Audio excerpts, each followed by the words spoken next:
What is up, everyone? It's Kiljo Kitten here, your favorite trans cat girl on the internet, and today, Dokibird has come under fire for a bunch of shit that's happened over the last year. I don't really think Dokibird's done anything wrong, but let's dive into it. As you can see, there are many people looking at this right now. The 92 total viewers.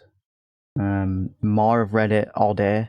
I know a lot of people are live reading it right now, but let's get straight into it. Full statement on the charity auction and recent allegations. To everyone following the situation regarding the charity auction, I want to address the claims that have been circulating, particularly in a recent video. This has been an incredibly difficult experience, but I believe the full story deserves to be heard. First and foremost, I accept that the handling of this auction item was far from ideal. I would sincerely apologize to those impacted, especially the winner, for the delays and confusion, and I tremendously appreciate the patience and support the winner has shown me. I take responsibility for how things have unfolded, but I also need to be transparent about the challenges that were taking place behind the scenes, many of which have not been shared publicly until now. I feel that it is time that I share this with everyone, as I've come to terms with what has occurred in the summer 2024. At the time this auction was concluding, I was in the middle of a serious and distressing transition. My previous management team had taken full control of my brand, and I was actively working with lawyers and police to reclaim ownership of Dokibird. During this time, I was also forced to move out of my home under police supervision. A situation so severe, it required formal reports and the help of personal friends and staff. It was during this incredibly turbulent time that charity item fell into the hands of my team while I was trying to survive and restart my life from the ground up. I won't go into too much detail, but this screenshot is a snapshot of how bad it was. In the screenshot, Doki says she just left. I only have a small window of time to leave the apartment before she comes back. Are the police coming? Because I won't be home when they do. Somebody answered saying, exit the apartment, they're almost there. Doki said, I'm packing up right now to leave. The person replied with, grab a charger, officer's calling you. Please let me know if everything is okay. The following page continues. So to be fair, my team and I were under a lot of pressure.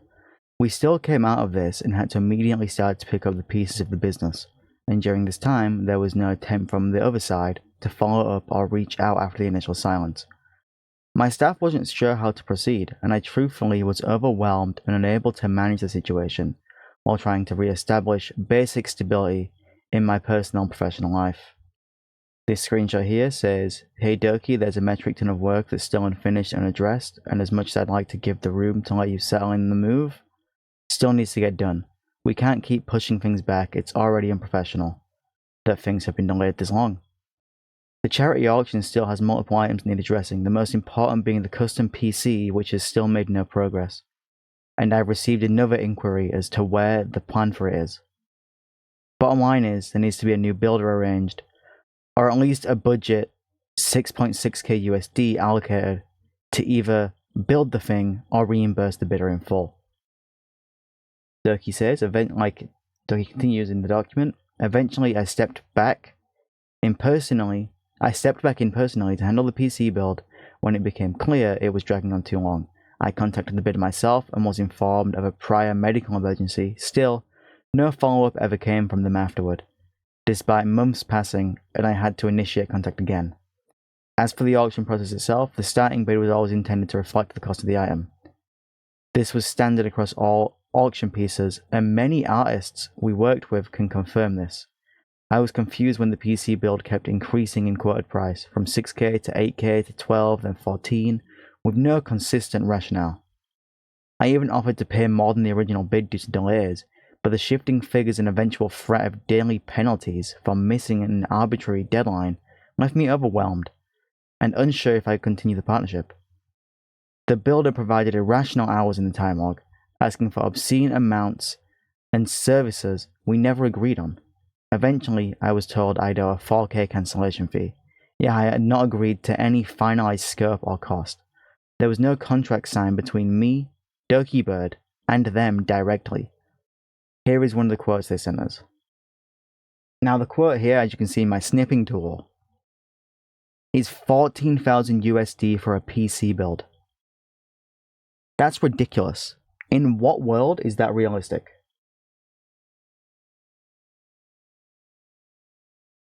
$40 hours of production labor at £32 an hour for 4 weeks, and then pre-project production. That's ridiculous. She was scammed.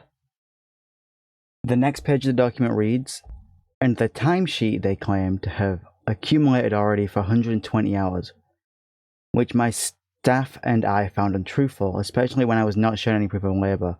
We requested if there was any way to provide us proof, which was then also ignored. Throughout this, I asked for one thing multiple times: a time-lapse video of the PC build that was drafted, which the builder themselves had originally said existed. They told us it existed, and I asked if I could see it, but then I was ignored. I even stated in writing that I would pay the full amount, no questions asked. Despite multiple requests by me and my staff via email, it was never delivered. At this point, the builder's behavior was showing bad faith to me. The buyer. Doki in this next screenshot says, we have requested these items multiple times in various emails and DMs, and you have stated that you would provide them, but we still have yet to receive the items. We said that we are willing to provide compensation if these items were provided, so we do not understand why this has been ignored multiple times. Next page shows an email to the Dokibird team, which says, oh, this is from the Dokibird team. To whoever. We have never agreed or communicated on any pricing or of anything for you to make a quote for us, and this would be a chargeable service. No other company does this, and you did not make it clear to us you are charging us for this as a service in any way, shape, or form when we reached out to you in 2025. You did not inform us that every time we interact, it would be charged. You claim to have worked in the past before 2025 with Dokibird Production Inc. on things regarding a mock-up created about a year ago, and that you wish to get paid for those services provided, and that item isn't on your timesheet and wasn't charged. This raises even more questions on our end, because you stated the mock-up was the work that was being charged for until you added the other items later. With no tangible proof wrapped up as services that weren't communicated that this would cost money or further discussed, signed, or approved on. You have also disappeared for 6 months without notifying us in the beginning until 2 different managements gave up talks with you. We also still have yet to receive the time-lapse video, which you requested multiple times, and you have stated you would provide it to us. If you do not have the time-lapse video, then please tell us the truth that you do not have the video. Then came 2 incredibly personal accusations that crossed a line for me, that I was pocketing charity money, and that I did this for a tax write-off. These were not only false but deeply hurtful. All money from the bids went directly to charity through Tiltify. I paid artists out of pocket, including shipping and production costs, and in some cases even covered or increased their rates myself. To be accused of using this for personal gain was crushing, especially as someone who has consistently tried to share what I have with others. Due to how emotionally charged the situation became, I chose to step away and let my team manage it more professionally. I was on a rare and long-awaited vacation at the time, while also suffering from severe food poisoning and still trying to resolve the situation behind the scenes. This is well documented on stream and on social media. Anyone who knows me knows I rarely take time off. This was a trip to Japan for my first LAN Apex event, which had been planned for months. Eventually, I worked with a new PC builder using my hide case.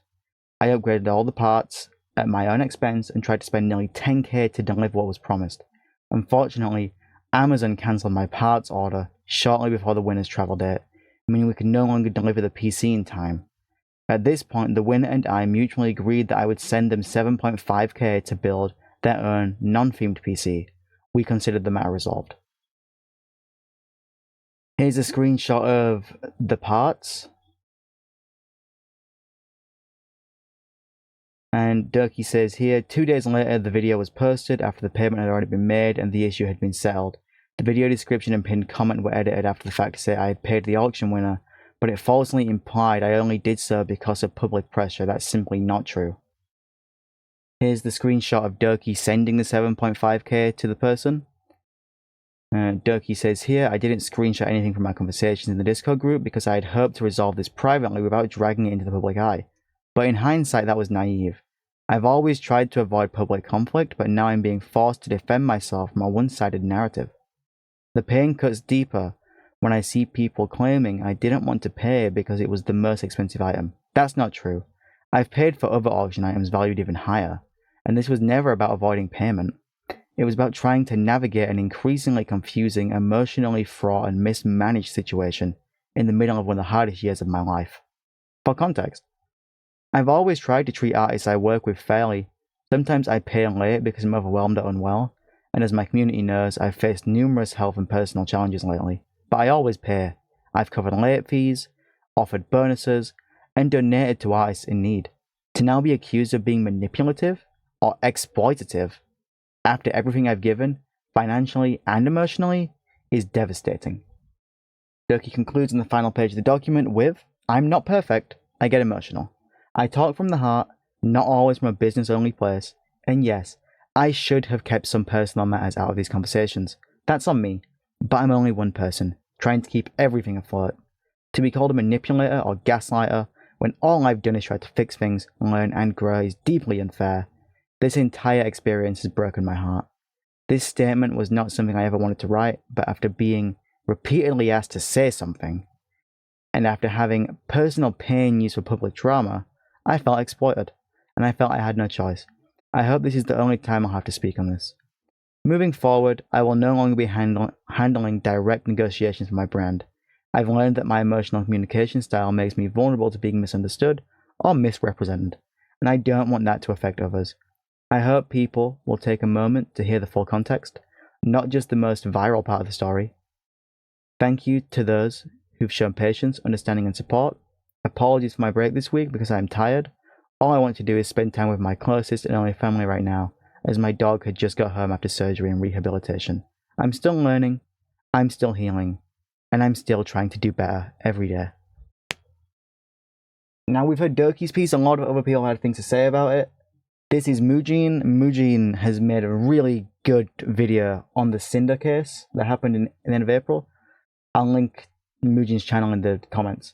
Mujin said, the artist, expert money launderer, charging 10k plus for this PC case and claiming it would take 280 hours of labor, has the wildest audacity I've ever seen.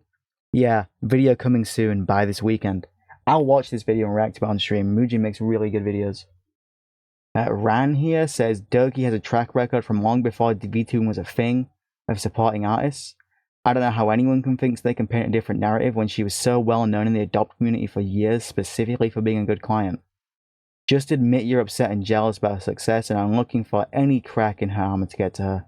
Out of any fucking thing, trying to say she treats artists unfairly is proof you know nothing about her and are grasping at straws. Doki was one time the only person to commission me for a silly YCH I had done when I was basically a nobody, and she was one of the first people to ever tip me. It was grocery money during a particularly hard week, and I'll always remember her for being why I could eat then. Now we've seen some little comments here from different people, like Mujin and Ran, but when it comes down to it, Doki was fucking scammed, and people are trying to spin it saying she's a bad person, and she isn't. Doki's an inspiration, and honestly, a really big inspiration to me. She's amazing, she's kind-hearted, she's great, and this person's a fucking idiot. What a shame the community has to have more drama again. Just soon after all the shit that happened at the end of April with Cinder. Anyway, I hope you guys enjoyed the video. I'll see you guys on the next one, whenever it is. I think I want to cover Kirsch. That thing is a... Jesus. That's a mess. Anyway, don't forget to like, comment, subscribe. I'll see you guys later. Mwah.